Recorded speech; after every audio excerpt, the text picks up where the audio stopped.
Hello friends, पुन्हा एकदा स्वागत आहे तुमचं आपल्या एका नवीन व्हिडिओमध्ये. तर इथे ना मम्मी पालक भाजीची रेसिपी दाखवत होती. तर मम्मीला एक कमेंट्स आलती की अश्विनी तुझ्या मम्मीच्या हातची ना रेसिपी दाखवत जा म्हणून. तर पालक तोडली होती आम्ही शेतातली, तर त्यावेळेसच कमेंट आलती की अश्विनी रेसिपी पण दाखव म्हणून. तर म्हटलं रेसिपी वगैरे शूट करूया. तर इथे ना रेसिपी वगैरे शूट केली होती आणि हा व्हिडिओ थोडासा आधीचाच आहे, ज्यावेळेस पालक भाजी तोडून आणलेली होती त्यावेळेसचा. पण ह्या व्हिडिओचा आवाजाचा थोडासा प्रॉब्लेम झाला होता, म्हणजे मिस्टरांनी एडिट केला होता आणि त्याला सगळं ना म्युझिक लावलं आणि जो ओरिजिनल व्हॉईस होता ना तो म्हणजे कमी झाला आणि जो म्युझिकचा व्हॉईस होता ना तोच येत होता. तर त्यानंतर ओरिजिनल क्लिप आहे ना डिलीट होऊन गेली होती आणि जो म्हणजे मेन व्हिडिओ बनवलेला होता ना तर तो राहिलेला होता फोनमध्ये. तर मग त्याच्यामुळं म्हटलं ओरिजिनल क्लिप तर नाहीच आहे, त्याचा आवाज पण नव्हता, तर त्यामुळं मग मी ना व्हॉईस ओव्हर करते. नाही तर मम्मीने ही भाजी कशी बनवायची ते पण दाखवलेलं होतं, म्हणजे सांगितलेलं होतं. तर ही भाजी ना आधी पालक भाजी धुवून आणि चिरली, त्याच्यानंतर आता ना कढईमध्ये शिजायला टाकली, पाणी टाकून त्यामध्ये उकळून घ्यायची भाजी आता या पद्धतीने. आणि आता भाजी शिजल्याच्यानंतर मम्मीने मसाला काढून घेतला होता. इथे शेंगदाणे, लसूण, मिरच्या आणि इथे हिरव्या मिरच्या पण घालू शकता तुम्ही, पण मी जास्त करून हिरवी मिरची कमी खाते, कारण मला ना काय माहिती हिरव्या मिरच्यांची ॲलर्जी होती. म्हणजे हिरवी मिरची मी खाली ना मला सर्दी होते आणि हा त्रास मला प्रेग्नन्सीपासून समजला. म्हणजे मला प्रेग्नन्सी राहिली होती ना तर त्यावेळेस एवढी जबरदस्त सर्दी व्हायची आणि मग कळायचंच नाही सर्दी कशाने होते, एकदम श्वास कोंडायचा. त्याच्यानंतर असंच मला कोणतरी सांगितलं की ना खाण्यापिण्यावर लक्ष द्यायचं, काही खाल्लं त्यांनी जास्त सर्दी होते.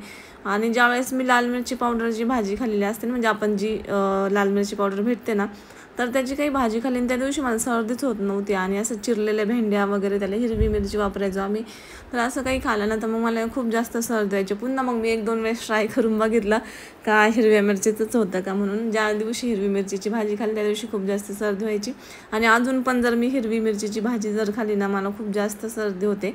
तर तेव्हापासून ही मिरचीची ॲलर्जी माझ्या लक्षात आली आणि मला आधीपासून सर्दीचा त्रास व्हायचा, पण माझ्या लक्षातच येत नव्हतं. खूप जास्त सर्दी व्हायची मला, रात्री झोपली का मग जास्त सर्दी व्हायची ज्या दिवशी मी हिरव्या मिरचीच खायचं. पण आधी माझ्या लक्षात नव्हतं आलं. जेव्हापासून प्रेग्नन्सी राहिली ना तेव्हापासून हा प्रॉब्लेम मला जर सॉल्व्ह झाला. नाही तर मला खूप जास्त म्हणजे खूप प्रमाण सोडून सर्दी व्हायची, रात्री झोपली ना जर श्वास म्हणजे असं सर्दीत जास्त नाक जाम व्हायचं. तर तेव्हापासून हा प्रॉब्लेम लक्षात आल्यानंतर मग जास्त करून मी लाल मिरच्याच्याच भाजी खाते.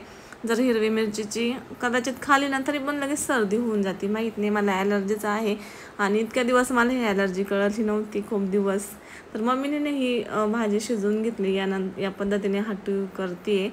आणि काही जण या भाजीतलं पाणी पण वापरतात, पण शक्यतो आम्ही जास्त करून नाही वापरत, कारण की ना मग खूप जास्त वास मारतो. आता सगळं म्हणतील याच्यामध्ये जास्त विटॅमिन्स मिनरल्स जातं पाण्यामध्ये, तर पण मग वास मारतो त्याच्यामुळे थोडंसं आम्ही काढून टाकतो, थोडंसं वापरतो पाणी, इतकं जास्त काही नाही वापरत. आणि इकडे ना विरा रील्स बघून डान्स करत होते म्हणून मिस्टरांना मला आवाज देत होते की आशू हिचा व्हिडिओ बघ, हिचं बघायला ये म्हणून. पण मी आले फोन घेऊन तर ती ना नाचायचीच बंद झाली, लगेच माझ्या काय लागली होती. तर त्यामुळे ना मग मी ती भाजीचा व्हिडिओ सोडून विराकडे बघायला आले. पण मग तिने डान्स बंद केला. ती समोर फोन बघितला ना तिला असं वाटतं आपला व्हिडिओ शूट करताय, मग तिची ॲक्टिव्हिटी ना ती लगेच बंद करून टाकते, तिचं दुसरं चालू होतं.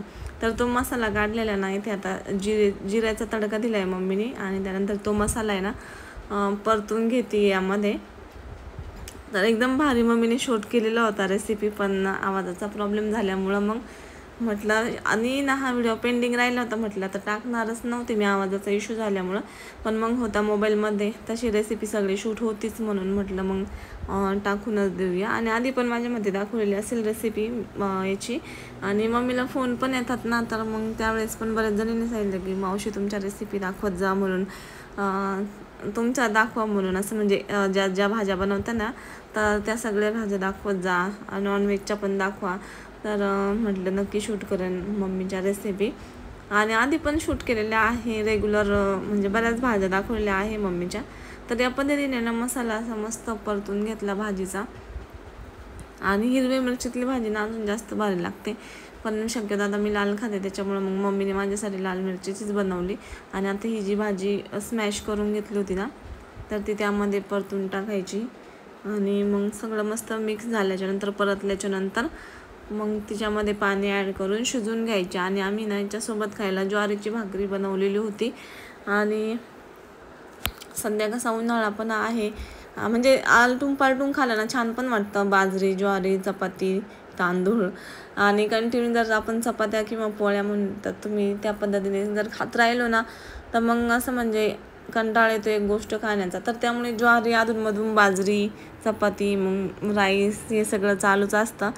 तर त्यामुळे ना मग इथे आज आम्ही या भाजीसोबत मिस्टर म्हटले आज आपण आहे ना मस्त ज्वारीची भाकरी आणि पालक भाजी बनवू. तर मग मस्त अशी ना त्या दिवशीच दळण केलेलं होतं. ह्याच व्हिडिओच्या आधी ना सगळे दळण केलं, बाजरीचं, गव्हाचं, ज्वारीचं. आणि मग मस्त अशी ज्वारीची भाकरी बनवली होती. आणि मसाला ते ना मस्त असं परतून घेतला. आणि जेवढ्या वेळ आपण खरं तर मसाला परतवण्यामध्ये देतो ना तर त्याची चव भाजीला अजून जास्त चांगली येते. तर या पद्धतीने ना भाजी बनवली ना एवढी भारी लागते, म्हणजे एकदम टेस्टच वेगळी येते मम्मीच्या हातच्या रेसिपी, म्हणजे मम्मीच्या पद्धतीने बनवलेली. तर खूप मस्त पालक भाजी होती. तुम्ही एकदा ना ट्राय करून बघा, जशी व्हिडिओत दाखवली ना तशी. जर किंवा तुम्हाला व्हाईस मम्मीचं पाहिजे असेल ना तर मी पुन्हा एकदा रेसिपी दाखवेल पालक भाजीची. आणि तशा अशा वेगवेगळ्या रेसिपी आहेच, मला कमेंट्स येतच होत्या मम्मीच्या हातचे दाखव, तर मग मी दाखवितच जाईल मम्मीच्या रेसिपी शूट करून. तर कधी कधी काय होतं, मग मम्मी स्वयंपाक करत असली किंवा भाजी वगैरे करत असली की माझ्याकडे विरा असते, त्याच्यामुळं मग व्हिडिओ ना काढायला कधी कधी जमत नाही. जर मिस्टर घरी असले, मग मिस्टरांकडे विरा असली तर मग मला पॉसिबल होतं हे भाज्यांचा शूट करणं. तर मग आणि मम्मीच्या हातची ना पालक भाजी एवढी, म्हणजे असं जर कोणी खाल्लं ना दुसऱ्या व्यक्तीने ते 100% म्हणतं की पालक भाजी वेगळीच, म्हणजे लय भारी लागली असं मस्त. बाहेरच्या व्यक्तींना खूप आवडते. आणि आमच्या सगळ्यांना मेथीची भाजी एक मम्मीच्या हातची खूप भारी होते. आणि मला जास्त करून सुक्या भाज्या मम्मीच्या हातची जास्त आवडतात, म्हणजे गवारीचे शेंगा, कोबी, म्हणजे कोणती पण सुकी भाजी असली ना ती एकदम भारी लागते, वेगळीच टेस्ट येते. तर इथे ना ज्वारीची भाकरी आणि बाजरीची भाकर अशी बनवलेली होती.